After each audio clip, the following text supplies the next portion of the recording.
The book of 1 Kings opens with a young Solomon inheriting the throne. He was David's son, inheriting a kingdom forged in countless battles. Yet Solomon faced challenges from the outset. Adonijah, his older brother, also sought the crown. Solomon navigated these early trials with wisdom beyond his years. Solomon solidified his reign. He then turned his attention to a matter of vital importance, seeking God's guidance. He offered sacrifices. He prayed for wisdom to lead God's people. God responded favorably. He granted Solomon wisdom. He also bestowed upon him riches and honor. Solomon's wisdom was evident in his judgments. The most famous example is the case of the two mothers. Each claimed the same infant as her own. Solomon's solution revealed his understanding of a mother's love. He ordered the baby to be cut in two. The true mother, in her anguish, was willing to give up her child rather than see it harmed. This wisdom established Solomon's reputation. He became known throughout the land for his just and righteous rule. People came from far and wide to seek his counsel. Solomon, the young king, became the embodiment of wisdom in his time. Solomon's reign was marked by peace and prosperity. He used this time to fulfill his father David's dream, building the temple in Jerusalem. This temple was not just a place of worship, it was to be the dwelling place of God among his people. The construction of the temple was a monumental undertaking. It involved skilled artisans and laborers. They used the finest materials, cedar wood, gold, silver, and precious stones. The details of the temple's design were intricate and symbolic. Every element pointed towards God's greatness and glory. After 7 years of construction, the temple was complete. The Ark of the Covenant, representing God's presence, was placed within the Holy of Holies. The dedication of the temple was a time of great celebration and rejoicing. Solomon offered sacrifices and the glory of the Lord filled the temple. The temple became the center of worship for the Israelites. It was a tangible reminder of God's covenant with his people. For Solomon, it was a testament to his devotion to God and his desire to honor him. Solomon's fame spread far and wide, reaching even the distant land of Sheba.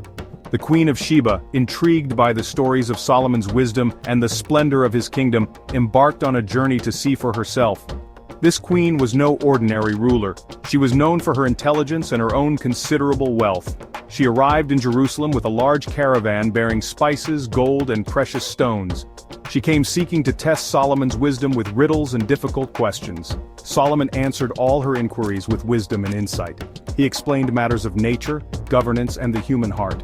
The Queen of Sheba was astonished by what she saw and heard. The splendor of Solomon's court and the depth of his wisdom surpassed all her expectations. She acknowledged the God of Israel as the source of Solomon's wisdom and prosperity.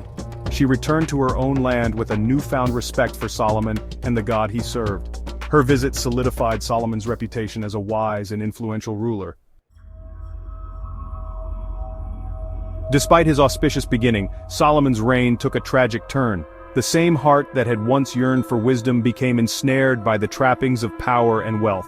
He allowed his many wives to influence him, leading him astray from the path of righteousness. Solomon accumulated vast riches, horses, and wives from surrounding nations. He built grand palaces and indulged in lavish displays of wealth. This pursuit of worldly possessions gradually eroded his devotion to God. His heart hardened as he drifted further from the covenant he had promised to uphold. One of the most devastating aspects of Solomon's decline was his tolerance of idolatry. He allowed his foreign wives to build temples to their gods. He even participated in their pagan rituals, breaking the very covenant that had been the foundation of Israel's prosperity. Solomon's actions had dire consequences. His disobedience angered God. The kingdom that had been so unified and prosperous under his early reign began to crumble under the weight of his sin. Section 5. A Kingdom Divided. The seeds of discontent sown during Solomon's later reign bore bitter fruit upon his death. His son, Rehoboam, inherited the throne. However, he lacked his father's wisdom and understanding. The people, burdened by heavy taxes and forced labor, appealed to Rehoboam for mercy. They pleaded with him to lighten their yoke. Instead of listening to their pleas, Rehoboam heeded the advice of his arrogant advisors. He responded to the people with harshness, threatening even greater burdens. This arrogant response proved to be a fatal error. The kingdom, already fractured by Solomon's compromises, splintered. The northern tribes rebelled. splitting from the house of David. They formed a new kingdom called Israel. Rehoboam was left to rule over the southern kingdom, Judah. The once united kingdom of Israel was no more. This division marked the beginning of a long and tumultuous period for God's people. It was a stark reminder of the consequences of disobedience, both for the king and for the nation. Section 6. Voices in the Wilderness. As the divided kingdoms of Israel and Judah strayed further from God, prophets emerged as God's messengers. These courageous individuals stood against the tide of idolatry and wickedness. They dared to speak truth to power, calling both kings and people back to God. Elijah was one of the most prominent prophets of this era. He challenged the wicked King Ahab and his idolatrous wife Jezebel. He confronted the prophets of Baal on Mount Carmel. He called down fire from heaven. He demonstrated the power of the one true God. Elisha, Elijah's successor, continued to call for repentance and faithfulness. He performed miracles, healed the sick, and even raised the dead. Prophets like Isaiah, Jeremiah, and Hosea also raised their voices. They warned of the consequences of turning away from God. They proclaimed his judgment on sin, but they also offered hope. These prophets were a constant reminder of God's presence and his unwavering love for his people. They served as a conscience for the nation, urging them to return to the covenant and experience God's blessing once more. Section 7. The Consequences of Choice. The books of 1 Kings chronicle the reigns of various kings. Some, like Hezekiah and Josiah in Judah, led the people back to God. They instituted religious reforms. They tore down idols. They sought to restore the covenant relationship. However, many more kings followed the path of Jeroboam and Ahab. They led their people into idolatry and wickedness. The consequences of their choices were devastating. The kingdom of Israel was eventually conquered by the Assyrians. Its people were scattered and lost their homeland. The kingdom of Judah, though spared complete destruction, also faced God's judgment. The Babylonians conquered Jerusalem. They destroyed the temple, the very symbol of God's presence.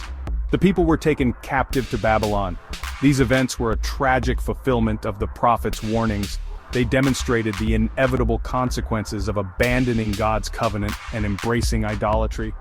They served as a stark lesson for all who would come after. Section 8. Enduring Lessons from Ancient Kings. The book of 1 Kings is more than just a historical account. It is a timeless tale of faith, leadership, and the battle between obedience and idolatry. The stories of these ancient kings offer profound lessons for us today. Solomon's life in particular provides a cautionary tale. His early wisdom and devotion to God stand in stark contrast to his later decline into idolatry and compromise. It reminds us that a strong start does not guarantee a faithful finish. We must remain vigilant in guarding our hearts against the allure of worldly temptations. The contrasting reigns of the kings highlight the importance of leadership. Wise and righteous leaders like Hezekiah and Josiah brought stability and blessing. Corrupt and idolatrous leaders like Ahab and Manasseh led their people into ruin. The prophet's unwavering faithfulness in the face of opposition challenges us to stand firm in our own convictions. They remind us that God calls us to be salt and light in a world often shrouded in darkness. Section 9. A Timeless Mirror. The stories of 1 Kings, though set in ancient times, hold up a mirror to our own hearts and our own world. The allure of wealth, power, and idolatry is as strong today as it was then. We too face the constant temptation to compromise our faith for the sake of comfort, security, or acceptance. Like the Israelites of old, we are bombarded with idols vying for our allegiance. These idols may not be golden statues, but they can be just as insidious. Material possessions, career ambitions, social status, even relationships can become idols if we allow them to take precedence over God. The book of 1 Kings reminds us that true fulfillment and lasting peace are found not in chasing after the things of this world, but in seeking God's kingdom and his righteousness. It calls us to be a people set apart, a people who reflect God's character and live according to his principles. As we navigate the complexities of our own time, let us draw wisdom and inspiration from the lessons of 1 Kings.